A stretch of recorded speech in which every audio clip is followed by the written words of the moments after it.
A blessed Sunday to everyone. Are we glad to be in the house of God this very morning? Amen and amen. Well, I would like to relate to you a story which I personally experienced many years ago. I took a bus coming from Zamboanga going to Zamboanga del Sur area. And when the bus stopped, I got down and looked for a coffee, but I didn't find a store that sells a brewed coffee. All of them were selling 3-in-1. So I opted, instead I got a piece of candy. I sat at the side and I started eating the candy when there was a kid that approached me and asked for money. Usually I don't give money, but whatever I have, a food, something like a drinks or anything, I'm willing to share it. So I shared a candy to him. But he said, I have companions. And so I asked him, how many are you? He said, there are 12 of us. So I went back to the store where I got my candy, and I got a pack of it. Well, realizing that they are 12, it was so timely that the pack of candy contained 24 pieces. So each of them would get 2. So I was so excited, and they were there in front of me waiting for me to distribute the candy. And I opened it and I said, you just get 2 and then pass the pack to the other. What happened next was the first kid got 2. The second kid got another 2. Now this time the pack went to the third kid, and then suddenly I have heard one of the children exclaiming, "Hala sir, tulo iyang gikuha." He got 3, and I didn't mind it. I just asked them to continue passing the pack. And then until when this pack of candy, the container, reached the last child, and it was empty. So it was empty already, meaning to say there were 2 among them who got 3. And so I told them, you empty your packet, and then put the candies on the palm of your hand, and then please open your palm with the candy on it. Lo and behold, there were 2 of them who got 3 pieces, in which they were supposed to get only 2 for each of them. Well, this happens among kids, among children, because there is always a desire to have more, even if I already instructed you are entitled to get 2. The desire to get more is there. And this is not only a reality among children, because even among adults, there is a reality, a desire deep within our hearts to have more, to get more. Because for human beings, enough is somehow so difficult to be experienced. There is always a desire for more. And this problem is not new in our time, because this has been existing even in the past. The desire to have more, even if it's in the expense of stepping a moral boundary, this is a reality that is happening not only in our time, but even in the time of the Israelites. And this is exactly what happened in the book of Exodus chapter 16, verses 1 to 36. I know many of you, if not all of you, are familiar with the story. But let's delve into this chapter of Exodus, and let us learn from this kind of mistake that God's children went through. Exodus chapter 16, verses 1 to 36. It's quite long for us to read, so we would only begin reading in verse 28 up to verse 36 instead of starting from verse 1. Exodus chapter 16, we'll start reading from verse 28. And then I will tell the story from the very beginning of the chapter. But for the reading, we will only begin with chapter 16, verse 28. It says here from the NASB 1995 edition. Then the Lord said to Moses, "How long do you refuse to keep my commandments and my instructions? See, the Lord has given you the Sabbath.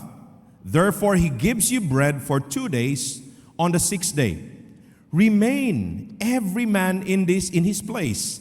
Let no man go out of his place on the 7th day." So the people rested on the 7th day. The house of Israel named it manna, and it was like coriander seed white, and its taste was like wafers with honey. Then Moses said, "This is what the Lord has commanded. Let an omer full of it be kept throughout your generations, that they may see the bread that I fed you in the wilderness when I brought you out of the land of Egypt." Moses said to Aaron, "Take a jar and put an omer full of manna on it, and place it before the Lord to be kept throughout your generations." As the Lord commanded Moses, so Aaron placed it before the testimony to be kept. The sons of Israel ate the manna 40 years until they came to an inhabited land. They ate the manna until they came to the border of the land of Canaan. Now an omer is a tenth of an ephah. May the good Lord bless the reading of His word. We are familiar of the story of the Exodus. And the first verse of the 16th chapter tells us that this was happening, this event that was recorded here, this particular part of the journey of Israel coming from Egypt to Canaan happened on their 45th, somewhere on that day, in those days, 45th day since they left Egypt. So they may have crossed the Red Sea already, and they may probably within the Sinai Peninsula. And while they were there, the chapter in the beginning part of it records a problem. What was the problem? The Israelites started to grumble. Now you can clearly see that in verses 2 and 3. Let us read the verse so that it would be very clear for you. Verse 2, "The whole congregation of the sons of Israel grumbled against Moses and Aaron in the wilderness. The sons of Israel said to them, 'Would that we had died by the Lord's hand in the land of Egypt, when we sat by the pots of meat, when we ate bread to the full, for you have brought us out into this wilderness to kill this whole assembly with hunger.'" They were complaining, but more than just an ordinary complaint, they were grumbling. A complaint can be uttered in a constructive way or in a lower tone of it when someone is not experiencing what he is supposed to experience. Probably the person would say, "Aaron and Moses, we are hungry. Can you please lead us to find some food?" But the text is clearly telling us that the word used by the author was grumbled. When we say grumble, it was a complaint accompanied by murmuring. And the problem with this kind of characteristic that is exemplified by human beings is that it is contagious. There are hundreds of thousands of the Israelites following Moses and Aaron, and one started to grumble, and because it is contagious, it contaminated the rest. And can't you imagine this plenty of people that you are leading, and almost everyone is grumbling? It's a headache. They grumbled against Moses and Aaron, and it was an indirect grumbling against God. What happened next was that it was clear that the grumble had to do with the food that they were longing to have. They were away from Egypt because they were traveling for around 45 days already, and yet their minds were still so much influenced by Egypt. Their bodies were away from these foreign powers, and yet their minds were still shackled by the things that they experienced in Egypt. And they were there, they were saying, "If you just have allowed us to die in Egypt, while we are in front of a pot of meat and enjoying the bread that we could partake there." They were beginning to compare and contrast their experiences in Egypt and now that they are in the wilderness. And usually problems in life begins to settle into our hearts and minds when we begin to compare. And these people compared what they experienced in Egypt with what they were going through in the wilderness. True enough, a wilderness experience becomes an analogy of a tough experience in life. True enough, the experience of the Israelites in the wilderness was really hard.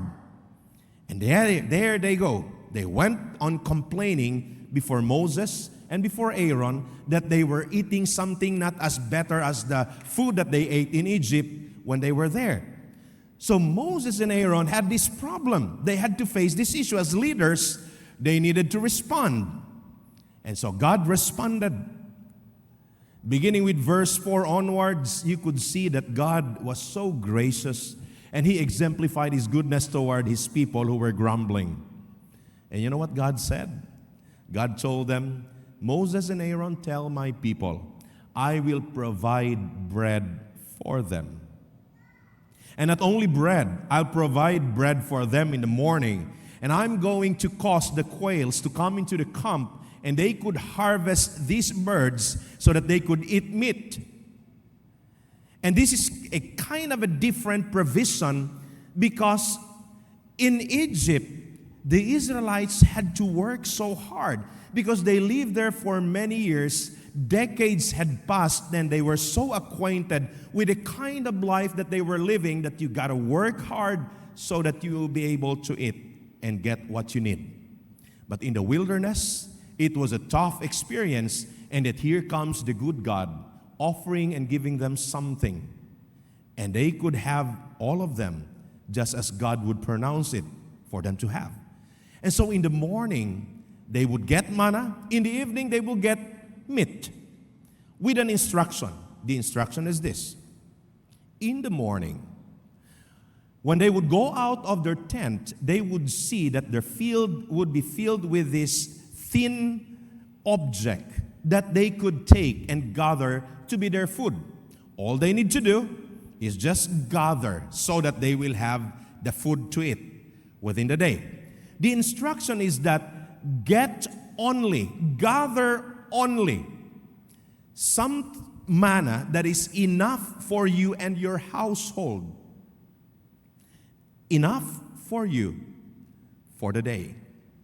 Okay? So that's the first instruction. You gather that is only enough for you, that you will be filled and satisfied for the day. In the evening, meat will come. So what happened next when the manna came? They started gathering.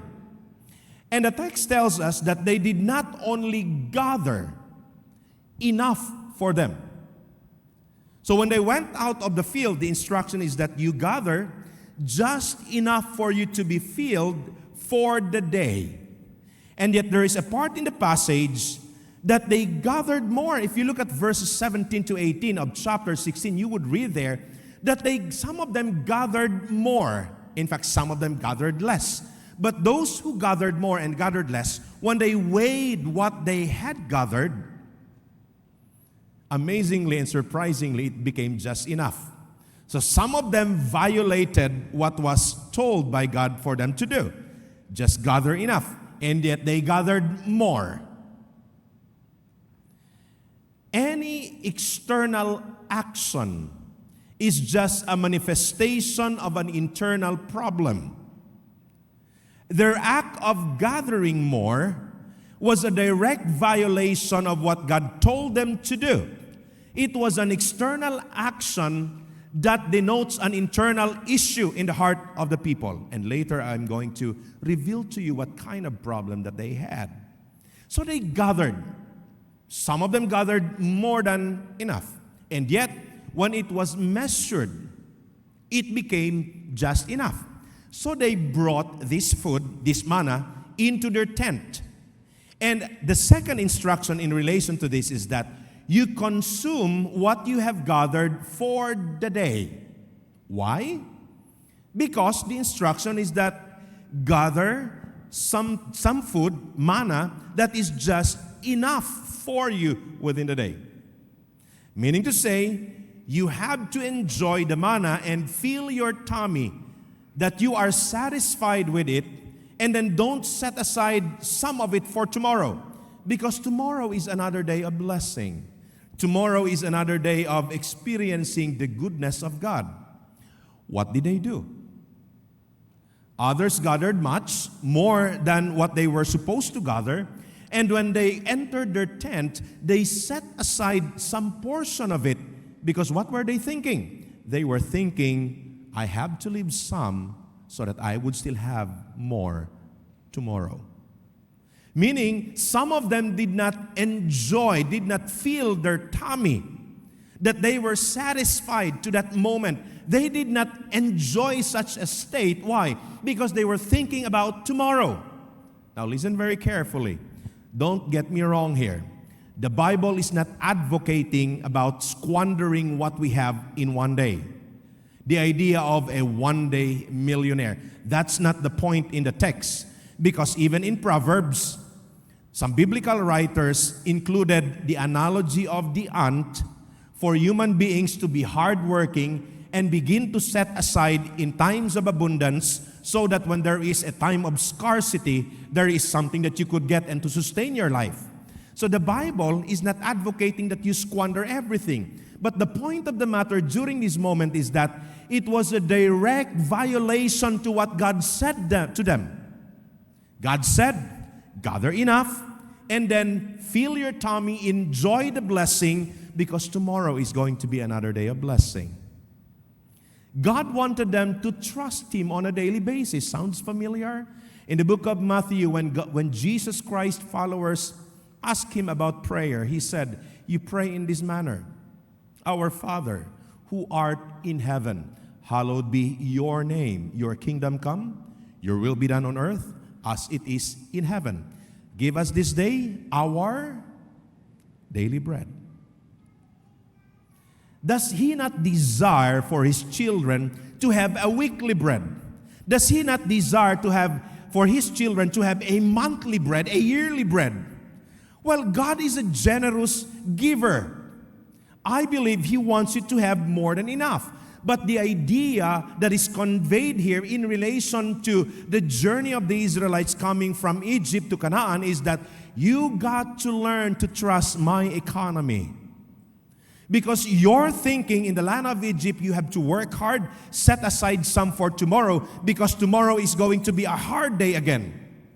But in my economy, you got to trust that I will provide for your needs today, and I will provide for your needs tomorrow in the wilderness. And so they violated that. They set aside some for tomorrow. And yet, on the following day, those that they set aside had a foul smell, and they could not eat it anymore. It wasn't edible anymore the following day. So they learned their lesson. Another instruction for them was this: you gather manna just enough for the day on the first, second, third, fourth, and fifth day.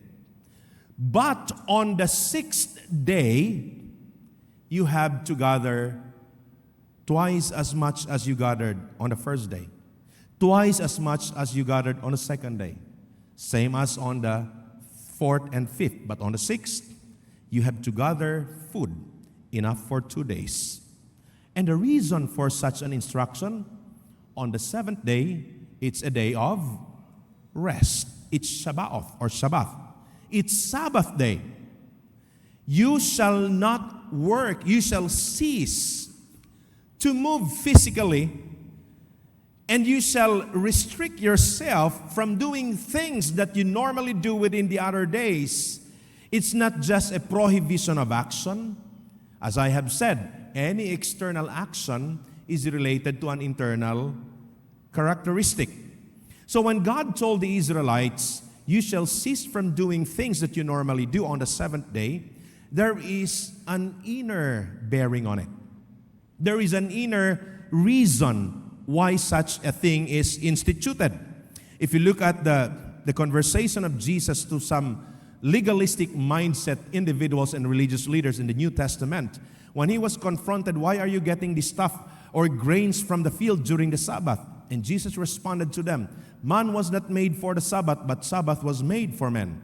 The idea is that the Sabbath was instituted because there is something in the internal aspect of man that God is trying to build. And what is that? We'll discover more. They violated this instruction as well. You gather for 2 days on the sixth day. So they gathered for 2 days on the sixth day. But on the seventh day, they are supposed to stay inside their tent. You know what the text tells us? The text tells us, let's look at verses 26 to 27.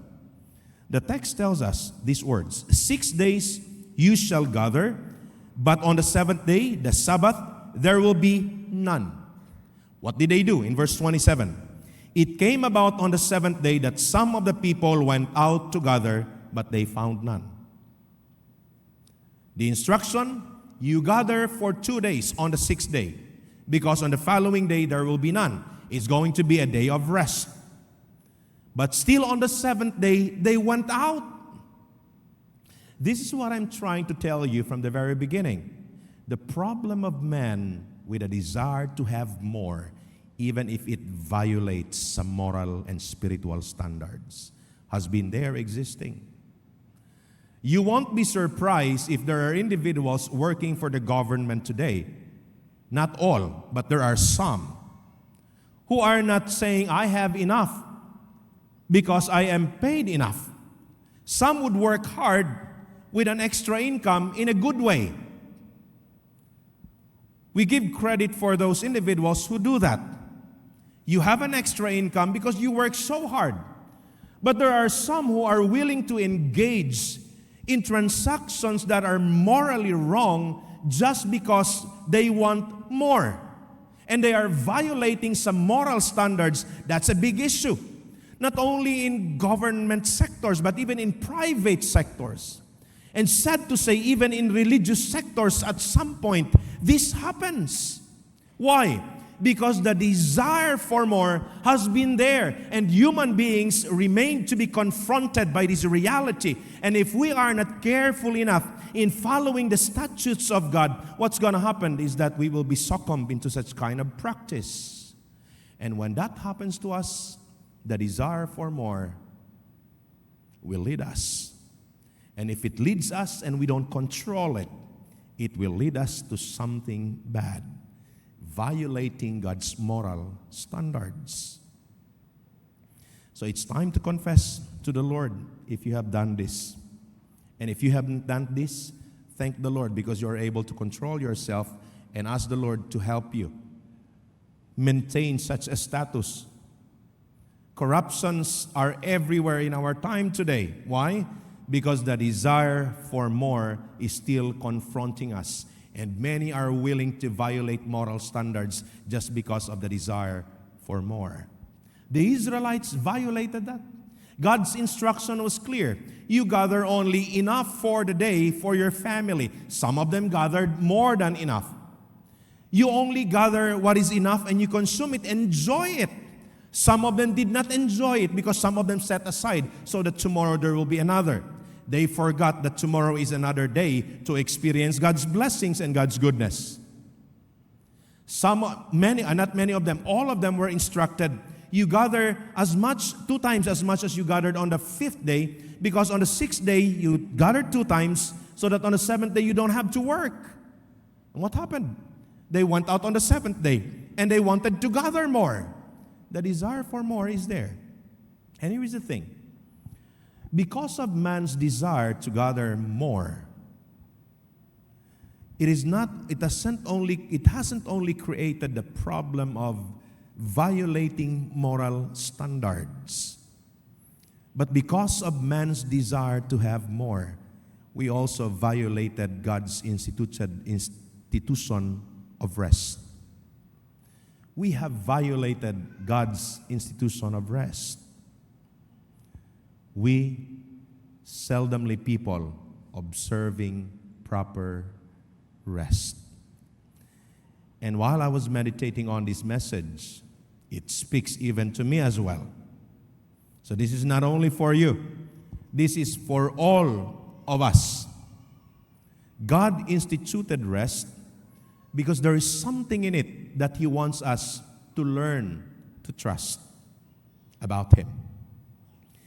This was the resolution that He gave if you look at verse 30 onwards.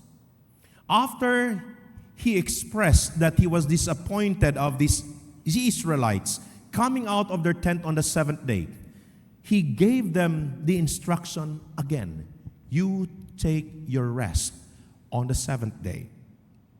Now, there are some religious groups who are very particular of the day. Okay? In the New Testament times, we practice the day of rest and worship on a Sunday. Why? Because we emphasize the day of Christ's resurrection. But let's not be so legalistic about the matter. Why? Because the day of rest, its essence doesn't have to do with the day, but it has to do with the practice and the issue of trust. When one ceases to do what he normally or she normally does in the first 6 days, on the seventh day, the person takes a rest. And that moment of rest, it is not only a moment of cessation of what you normally do, but it is a moment of mentally relying to God, telling, Lord, I would rest because I know you provide. I would take some moment of resting because I know you can work things for me. I would take some moment of resting because I know you are an ever faithful and ever good Father to me. It's a moment of retuning yourself, putting your mind and heart in tune with God again. Why? For 6 days, our mind is like the mindset of the Israelites in Egypt. I gotta work because there are a lot of needs that I have to meet. The tuition for my children, the food for our house, the compensation of my workers. There are many things, the utilities, those debt that I need to pay. A lot of them that I need to meet. So our mind is oriented with such a thing. I have to work so that there is something that I would be able to gather. I have to work so that there are things that I would be able to get. But on the seventh day, God instituted such moment so that we can pause. This is no longer be a mindset in Egypt, but a mindset in the wilderness. Lord, I have a lot of needs in my life. There are things that I need to pay, but I have to rest because at this moment I have to retune myself with your mind and heart. And this is the moment that I would say, I would trust you.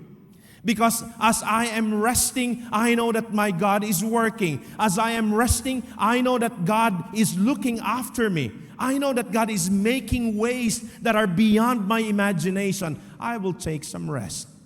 Because in that moment of a physical cessation, there is a mental expression of telling God, I rely on you. And it requires the mind to be rested as well. Because reality is this.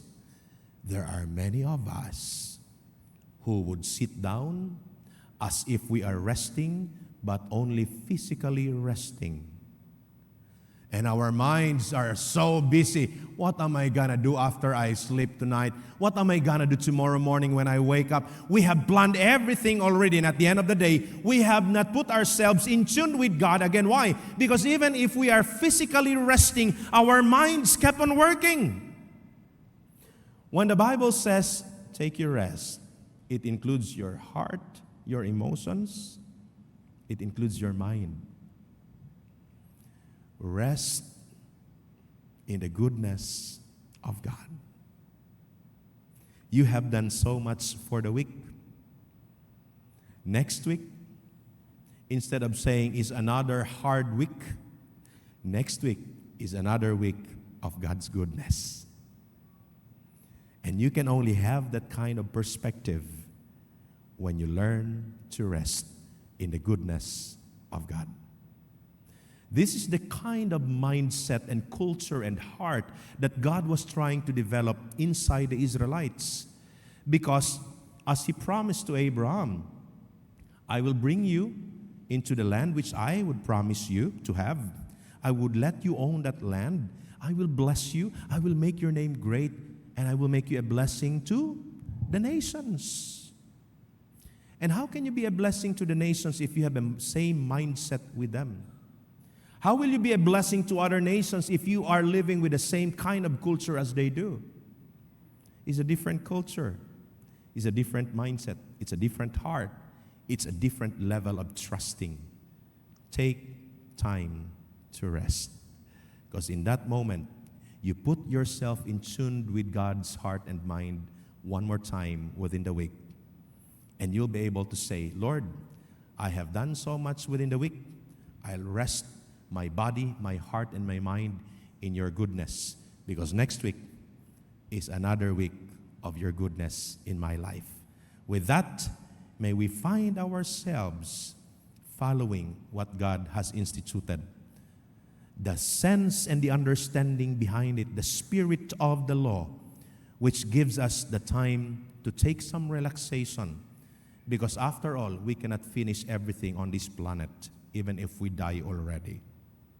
Don't you know? I read in an agricultural, an article about agriculture. An expert in that kind of field advised farmers that on the 7th year, it's always better for the land to observe some rest. It's a Sabbath for the land. And he said it's the time for the soil to have a moment of rejuvenation, preparing for the following year of planting. Well, if God designed the land to have rest, how much more your body? Because at the end of the day, He formed us out of the dust. If the dust where we came from needs rest, this body that God has formed needs rest as well. And when we rest, it is a moment of retuning ourselves to God, telling Him, Lord, you have been so good. Next week is another week of your goodness. God bless you all, and good morning.